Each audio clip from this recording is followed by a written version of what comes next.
고린도후서 1장 12절 우리가 세상에서 특별히 너희에 대하여 하나님의 거룩함과 진실함으로 행하되 육체의 지혜로 하지 아니하고 하나님의 은혜로 행함은 우리 양심이 증언한 바니 이것이 우리의 자랑이라. 24절 갑니다. 우리가 너희 믿음을 주관하려는 것이 아니요 오직 너희 기쁨을 돕는 자가 되려 함이니 이는 너희가 믿음에 섰음이라. 아멘. 오늘 본문 말씀을 통해서 전도자 바울의 심정이라 이런 제목의 말씀으로 함께 말씀을 묵상해 보기를 원합니다. 우리가 신약 성경을 공부할 때에 신학교에서나 우리 교회에서 신약 성경을 공부할 때, 연구할 때 가장 중요한 주제는 예수의 자기 계시와 하나님의 나라 선포. 예수라는 분은 자기 자신을 어떠한 분으로 계시했는가, 나타내셨는가, 어떠한 분으로 자기 자신을 드러내면서 어떤 형식 논리로 하나님의 나라를 선포하셨는가. 따라서 예수 그리스도께서 자신이 구약에 예언된 그 하나님의 아들 메시아로서 하나님의 구원자로 이 땅에 오셨다. 예수 그리스도께서 자기 자신을 하나님의 아들로, 하나님의 독특한 아들로 이 땅에 오셨다는 사실을 알려줬다는 의미에서 신학적인 용어로 예수의 자기 계시, 자기 자신을 그렇게 드러내면서 하나님의 나라의 복음을 이제 선포했다는 거죠. 자, 이런 맥락에서 우리가 신약 성경을 연구하고 공부하고요. 자, 두 번째는 그 예수님의 제자들, 사도들이 예수 그리스도를 어떻게 소개했는가, 그리고 사도들은 어떻게 하나님의 나라를 선포했는가. 사도들이 복음을 증거할 때 가장 두 가지 요건입니다. 통일성과 근거. 사도들은 이 통일성, 복음을 전할 때, 설교할 때 자기의 논리의 주장을 일관된 하나의 주제를 가지고 메시지를 전했다는 거. 이제 이것을 통일성이라고 말하는데 이 말했다 저 말했다 하는 것이 아니라 일관된 논리와 주제를 가지고 처음부터 끝까지 그 논리에 의해서 이야기를 해야 하고 설교를 해야 되잖아요. 이제 이걸 통일성이라고 하는데, 사도들은 어떠한 통일성에 의해서 하나의 논지를 가지고 주제를 가지고 복음을 전했는가, 그 논지를 어디에 근거해서 복음을 증거하고 있는가, 근거가 대단히 중요하죠. 학교에서 논문을 써보신 분들은 이해하실 겁니다. 철저하게 이 학문이라고 하는 것은 어떤 논리적인 통일성과 근거가 명확해야 합니다. 자기 주장만을 고집하면 그걸 낭설이라고 하고요. 내 주장의 정당성을 입증하기 위해서 이런 권위 있는 학자가 이런 주장을 했는데, 그런 권위 있는 학자의 주장에 근거해서 나도 그와 같은, 이와 같은 논리를 전개한다, 주장한다. 그래서 그 근거로 내세우는 학자의 권위가 권위 있다고 한다면 그 권위 있는 주장을 한 나도, 내 주장도 이제 권위가 있다는 거죠. 자기 주장의 정당성을 입증하고 권위를 주장하기 위해서 권위의 근거를 제시하는데, 그 근거가 모호하면 논리적인 통일성도 무너지고 그 주장의 논지가 권위가 없겠죠. 자, 예수님께서 복음을 증거하실 때 어디에 근거를 두고 있는가? 사도들은, 예수님의 제자인 사도들은 자신이 복음을 증거할 때 어디에 근거를 두고 있는가? 그건 대단히 중요한 거죠. 그 근거는 예수님께서 계시자로서 하나님의 말씀을 계시했다는 거죠. 그 하나님의 말씀의 근거를 하는 거예요. 그 하나님의 말씀, 예수님이 선포하신 그 하나님의 계시를 근거로 사도들이 복음을 증거하는 거죠. 복음을 증거하는 거죠. 예수님으로부터 부름받은 주의 종들이 사도가 바울이 여러 지역에 다니면서 복음을 증거하는데 그 전도자 바울은 어떠한 심정으로 이 복음을 전했을까? 어떠한 심정으로 많은 교회를 세우고 예수 그리스도를 나의 구주로 영접한 자들과 함께 어떻게 신앙생활을 했는가? 이제 이런 사도 바울의 그 아주 개인적인 내면 세계의 그 심정을 엿볼 수 있는 말씀이 오늘 고린도후서 1장 12절에서부터 24절에 잘 투영되고 있다는 사실입니다. 자, 12절에 보면은 우리가 세상에서 특별히 너희에 대하여, 이 너희란 고린도 교회를 의미하겠죠. 너희에 대하여 하나님의 거룩함과 진실함으로 행하되, 지금 사도 바울은 고린도 교인들을 상대로 하나님의 거룩함과 진실함으로 했다. 세상적인 육체의 지혜로 하지 아니했다. 하나님의 은혜로 행함은, 내가 하나님의 은혜로 고린도 교회 성도 여러분들을 대하는 것은 우리 양심이 증거하는 바니 이것은 우리의 자랑이라. 내가 자랑할 것이 하나 있는데, 하나님의 거룩하심과 진실함으로 양심에 따라 너희를 대했는데 이걸 좀 이해해다오. 바울이 지금 고린도 교회에 이런 이야기를 한 이유는, 바울이 여기 16절에 보면은 15절에 보면 내가 이 확신을 가지고 너희로 2번 은혜를 얻게 하기 위하여 2배로 충만한 은혜를 얻게 하려고 먼저 너희에게 이르렀다가 내가 고린도 교회를 방문하겠다. 방문해서 여러분들에게 충만한 은혜를 배로 얻게 가려고 했다. 16절에 구체적으로 너희를 지나 마게도냐로 갔다가 마게도냐로 가는 길에 고린도 교회를 방문할 계획을 가졌다 그거예요. 마게도냐로 갔다가 다시 마게도냐를 방문하고 돌아온 길에 다시 너희를 방문하여 고린도 교회를 방문하여 어디로 가려고 했다? 유대로 가기로 계획을 했다. 그런데 이 계획이 미뤄졌어요. 자, 미뤄지다 보니 고린도 교회 성도들이 바울을 어떻게 생각했어요? 말만 앞섰지 바울은 자기가 말한 것을 지키지 못하고 있다. 뭐 우리를 방문하겠다고 그렇게 철두철미 말해놓고 방문하지 못한다고 연기됐다고? 그래서 고린도 교회 성도들이 이 문제로 관해서 사도 바울을 의심하게 됐어요. 그러나 사도 바울은 우리 양심이 증거하는 바는 우리를 의심하지 말라. 하나님의 거룩하심과 진실함으로 세상의 어떤 지혜로 너희들에게 접근하려고 했던 것도 아니고 말하는 것도 아니고 오직 정말 은혜로 너희들에게 가고자 하는 그 계획은 우리 양심이 증거하는 것이다. 그런데 이제 이렇게 이야기할 수밖에 없는 것은 고린도 전서로 한번 가보겠습니다. 고린도 전서 3장, 고린도 4장 14절. 자, 사도 바울은 고린도 교회가 여러 가지 문제로 분파가 생겼고 여러 가지 문제로 분쟁이 있었다는 이야기를 들었어요. 고린도전서 4장 14절에 내가 너희를 부끄럽게 하려고 이것을 쓰는 것이 아니라, 문제를 지적하면서, 고린도 교회 문제를 지적하면서 그 문제 해결점을 찾아 해결하기 위해서 편지를 썼단 말이에요. 고린도 전서 4장 14절에 보면은 그 편지가 내가 너희를 부끄럽게 하려고 이것을 쓴 것이 아니라 오직 너희를 내 사랑하는 자녀같이 구원하려 함이라.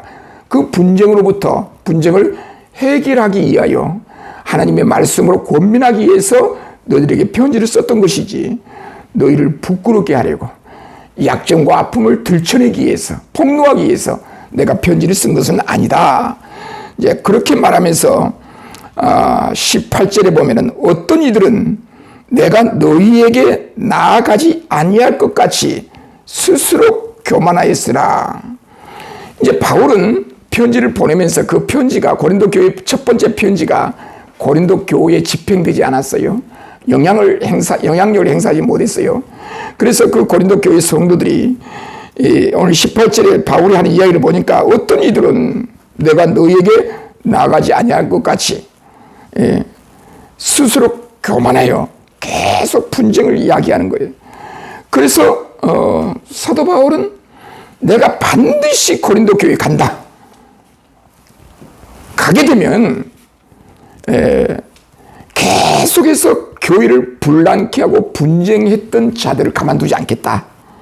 그렇게 고린도전서에서 사도 바울이 밝혔단 말이에요.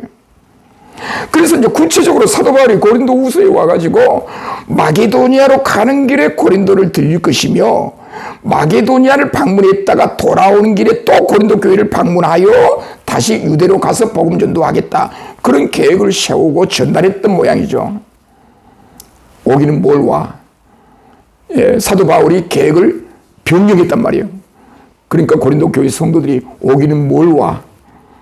약속도 지키지 못하고 우리 교회 고린도 교회 뭐 분쟁을 처단하겠다고?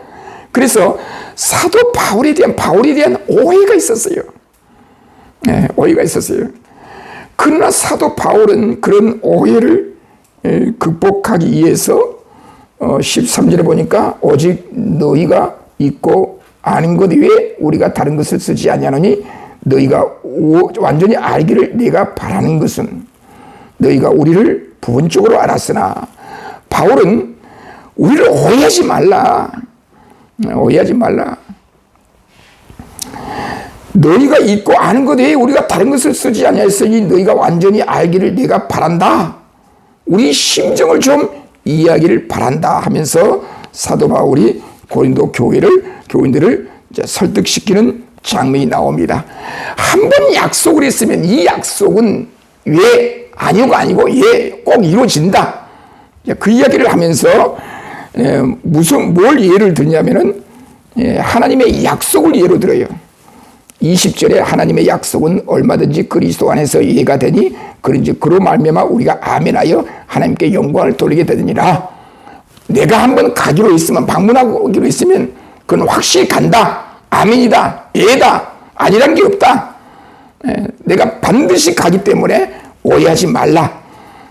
우리를 그렇게 약속을 지키지 못한 그런 전도자로 생각하면 안 되고 내가 반드시 고린도 교회에 가가지고 그 분쟁의 문제를 해결하고 하나님의 말씀을 권면해서 고린도 교회 성도들로 하여금 큰 기쁨이 충만하도록 하려는 것이다. 이런 내용으로 바울이 아주 자기 마음을 알리는 그런 편지를 보내고 있습니다. 이 심정, 바울의 심정, 사람의 내면으로부터 일어나는 어떤 감정이나 어떤 심리를 우리는 심정이라 하잖아요. 바울이 전도자로서 그 마음 가운데 있었던 그 감정, 고린도 교인들을 사랑하는 그 심정, 그 사랑하는 그 심리, 그것은 육체적인 내용이 아니라는 거예요. 여기 12절에 있는 것처럼 육체지로 하는 행위가 아니라는 거예요. 정말로 예수 그리스도의 복음에 근거해서 고린도 교인들을 사랑하는 그 복음의 열정, 그 열정으로 인해서 고린도 교회를 방문하려고 했지만 계획이 미뤄졌다고 하여 우리의 계획이, 내 심정이 왔다 갔다 하는 그런 상태는 아니다. 꼭 간다. 그러면서 복음을 증거하고 있는데, 자, 우리는 이 바울의, 전도자 바울의 심정을 우리가 이해할 필요가 있겠죠. 바울은 우리와 다르게 이제 바울을 전도자라고 하는 맥락에서 살펴볼 때 우리도 전도자다. 그래서 바울과 우리는 같은 맥락의 전도자다. 그렇게 이야기를 하면 안 되고, 사도 바울은 이 부활하신 주님으로부터 직접 부르심을 받아 하나님의 계시를 받는 자예요. 하나님의 계시를 받아 받은 그 계시를 전달하고 증거하는 전도자예요. 오늘날 우리가 사도 바울처럼 하나님 앞에 계시를 받아 전달한다 그러면 이단 소리 들어요. 그걸 직통계시라래요. 내가 오늘 설교할 때 하나님의 계시가 나에게 임해서 임한 그 계시를 오늘 여러분에게 설교합니다. 이 설교는 여러분 다른 곳에서 전혀 듣지 못했을 것입니다. 사도 바울이 하나님 앞에 계시를 받아 복음을 증거했던 것처럼 나도 오늘 기도하는 가운데 비몽사몽간에 하나님께서 성령을 통해서 나에게 계시해 주셨습니다. 그래서 그 내용을 가지고 오늘 설교합니다. 그러면 그런 이야기를 통해서 사도 바울이 계시를 받아 복음을 전해서 위대한 것 같이 나도 사도 바울처럼 위대한 전도자다. 은연중에 자기를 드러내기 위해서 그런 형식 논리로 이야기를 하는데 그런 이야기는 이단 소리 듣는데 아주 적합한 말이죠. 우리는 바울처럼 계시를 받은 계시를 전달한 것이 아니고 바울이 계시를 받아 전달한 내용을 우리는 전달할 뿐이에요. 그래서 사도 바울이 하나님으로부터 말씀을 받아 복음을 증거할 때 성령의 역사로 그 일이 진행된 거죠. 자, 사도행전 2장에 보면 사도행전 2장에 오순절 성령이 강림합니다. 오순절에 강림하신 그 성령이 반복적으로 임하느냐, 단회적으로 임하느냐, 그것 갖고 한때 우리 한국 교회 신학계에서 떠들썩했어요. 오순절에 강림하신 성령의 성격, 반복적이냐, 단회적이냐. 그래서 이제 오순절 계통의 성향의 신학자와 우리 개혁 신학의 전통의 입장하에 서 있는 신학자와 서로 논쟁이 붙은 거예요. 그래서 우리는 한 번 임한 성령이 영원토록 우리와 함께 하신다라고 하는 단회적 성령의 임함을 강조하죠. 그런데 오순절에 강림하신 그 성령의 사역이 궁극적으로 어떤 목적을 가지고 있느냐. 이것이 1995년에 한국 교회에 강타한 논쟁이었어요. 오순절에 강림하신 성령은 어떤 분이신가? 어떤 사역을 하시는가?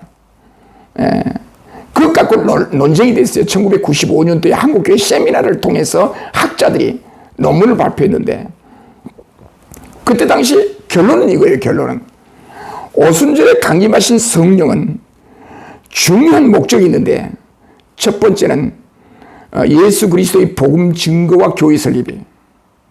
이건 대단히 중요해요.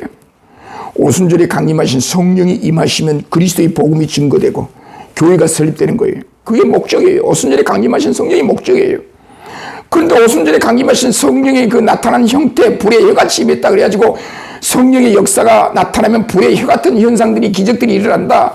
그래서 뭐 방언의 역사가 일어난다. 그 형식적인 내용들을 가지고 성령의 임함을 강조하려고 의도적으로 그 나타난 현상들을 오늘날 재현하려고 막 불의 혀같이 막 기도를 하면서 거품 물고 기도하고 넘어지고 쓰러지고 자빠지고 이게 성령의 역사다. 불의 혀같이 임하고 막 그냥 기적이 임하고 막 그냥 바람같이 막 주변에 흔들리고 그런 형식으로 오순절 성령 강림을 오늘날 재현하려고 하는 그런 사람들이 많이 있었다는 거예요.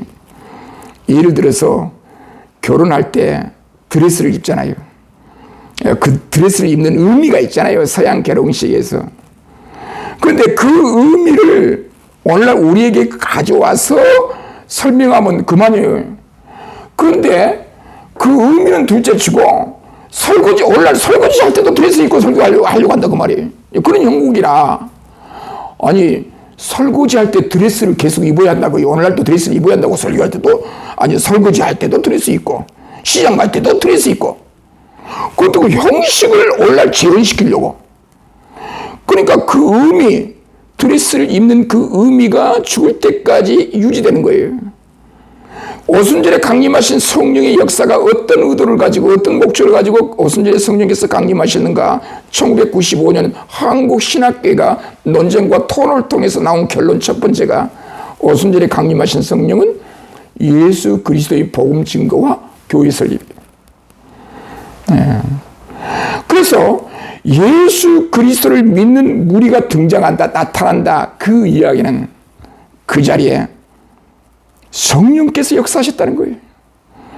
성령께서 강하게 역사하셨다는 사실을 뭘로 증거하느냐? 불의 혀같이 나타나는 현상으로 증거한 것이 아니라 예수 그리스도를 나의 구주로 고백한 무리들이 등장한다는 거예요. 그것이 성령이 나타난 증거예요. 왜냐? 성령께서 나타나지 않고 역사하지 아니하면 주를 나의 구주로 고백할 수 있다 없다? 없다. 고백한다는 말은 그리스도를 믿는 무리들이 많이 등장한다는 것은 오순절에 강림하신 그 성령께서 역사하셨다는 거예요.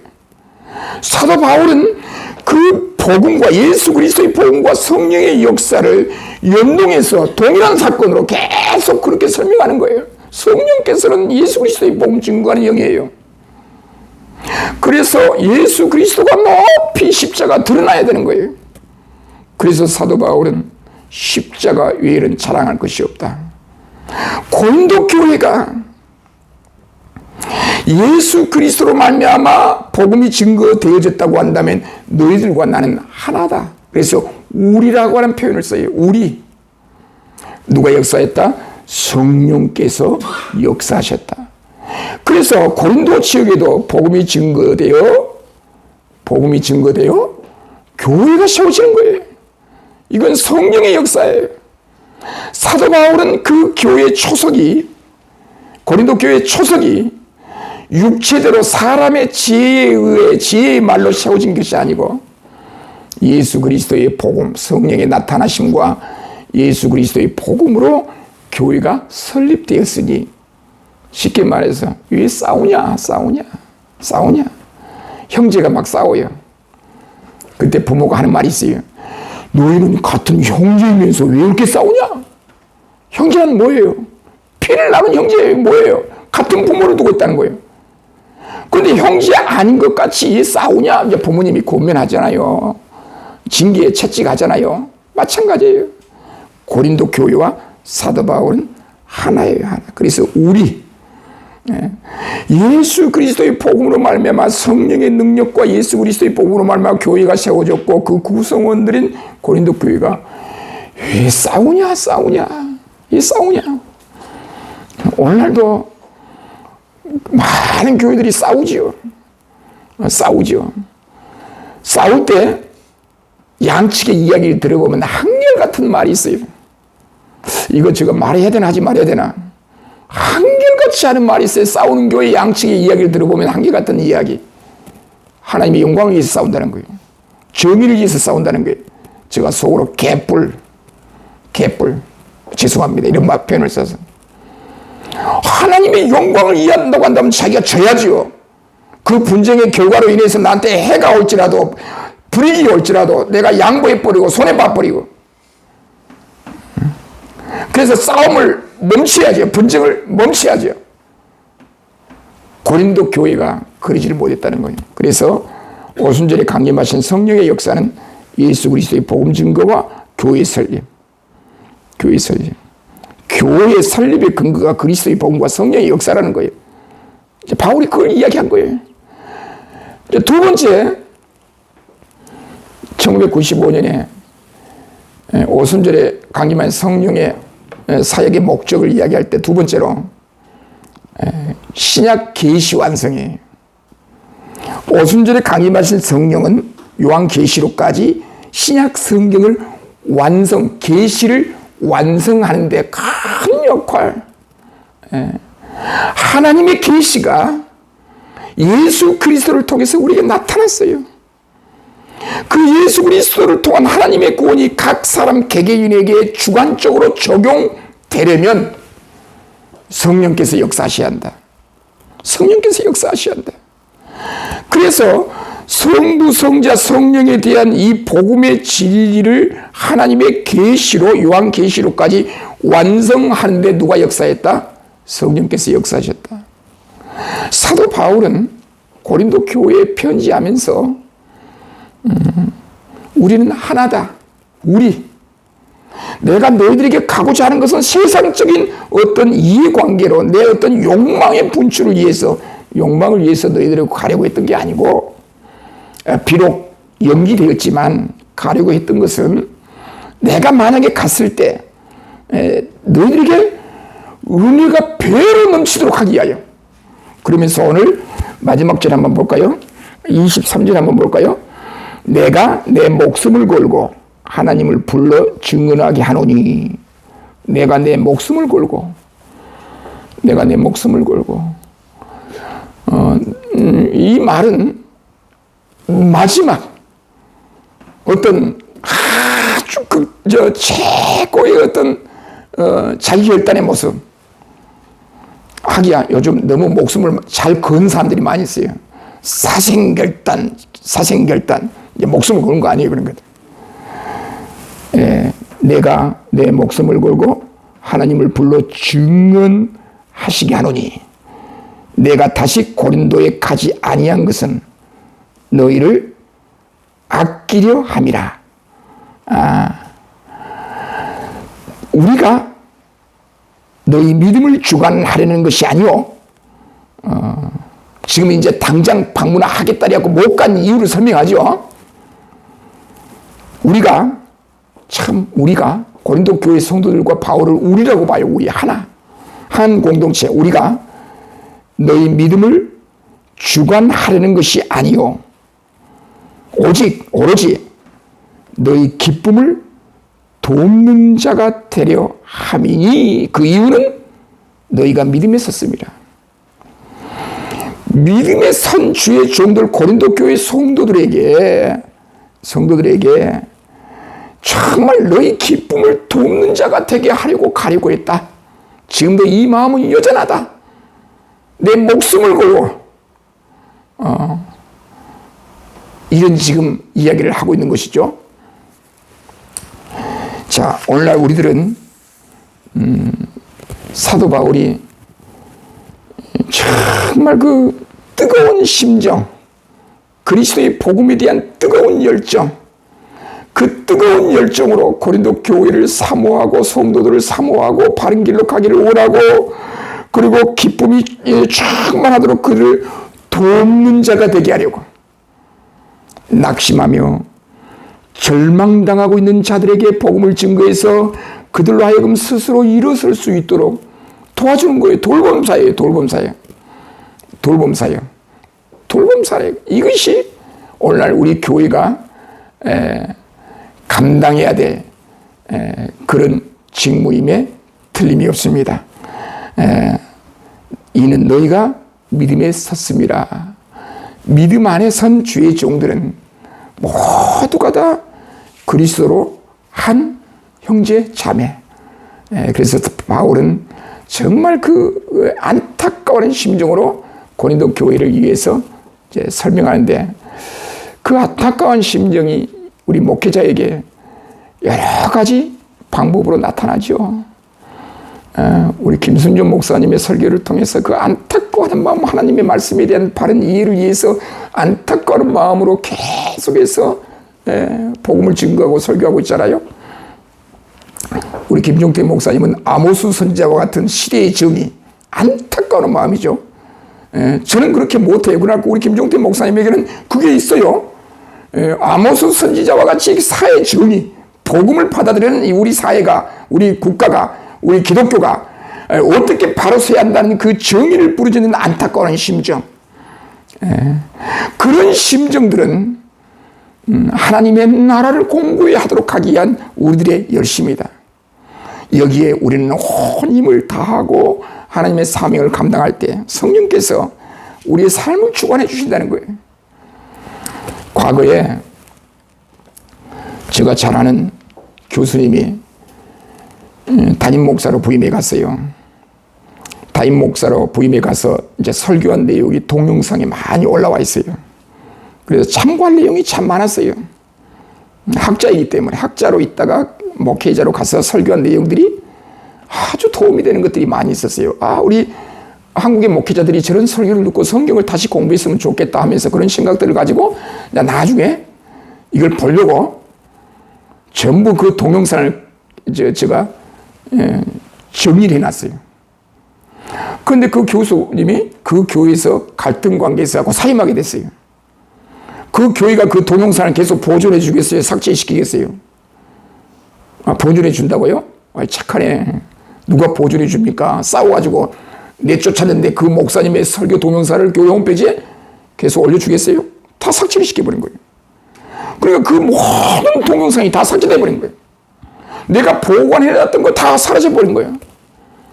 거기서 제가 하나 느낀 점이 있어요. 오늘날 많은 목회자들이 교회가 동영상으로 홈페이지에 올려놓고 그걸로 복음 증거하는데 어느 날 갑자기 다 사라질래인 거예요. 사라질래인 거예요. 우리 교회 홈페이지가 딱 중단됐을 때 우리 교회 홈페이지 설교가 다 날아가 버려요. 없어져 버려요. 역사의 무대에서 사라져 버려요. 그래서 우리가 열심히 이 어려운 상황 가운데서 어렵게 교회를 섬기면서 어렵게 연구해서 내놨는데 영상으로만 보존하다 보니까 다 사라져버린 거예요. 인터넷이 언제 무너질지. 그래서 고안해낸 것이 글을 통해서 남기자. 책을 통해서 남기자. 여전히 우리가 증거한 이 복음을 글을 통해서 만들어 놓으면 영상이 사라져도 책으로 보존되어서 국립도서관에 책 출판해서 넣으면 국가가 100년 이상 보관해줘요. 그 100년 전 글을 제가 가서 좀 찾아요, 지금. 야, 대단한 거예요. 그래서 사도 바울이 그토록 애간장을 태우며 증거했던 복음, 고린도 교회 분쟁을 해결하기 위한 하나님의 복음, 그 안타까운 심정들이 글을 통해서, 성경을 통해서 오늘 우리에게 보존되잖아요.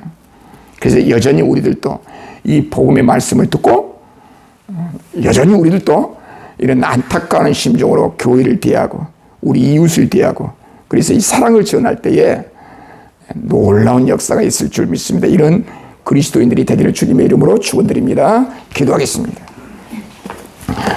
자비로우시며 전능하신 하나님 감사합니다. 오늘 또 거룩한 주의 날을 맞이해서 하나님 앞에 영광을 돌립니다. 우리가 어떤 심정을 가지고 이 세계를 향하여 교회를 세상을 향하여 복음을 증거할 것인지 저희들에게 은혜를 베풀어 주옵소서. 오늘도 하나님 앞에 예배를 드리면서 귀한 헌금을 드린 주의 종들이 있습니다. 각 가정마다 하는 일들마다 하나님께서 복의 복을 더하여 주시고 물질 때문에 하나님의 일이 중단되는 일이 없도록 우리의 환경과 물질들을 허락하여 주시옵소서. 그리고 귀한 우리 자녀들 하나님께 지혜롭게 성장하며 공부하여 정말 주님의 몸된 교회 기둥과 같은 일꾼들이 되도록 우리 주님 역사에 주옵소서. 감사드리옵고 예수님의 이름으로 기도드리옵나이다. 아멘. 지금은 우리 구주 예수 그리스도의 은혜와 하나님 아버님의 사랑하심과 성령님의 교통하심이 여기 무리들 머리 위에 각 가정과 직장 위에 우리의 한국 교회 위에 교단 위에 지금으로부터 영원토록 함께 있을지어다. 아멘.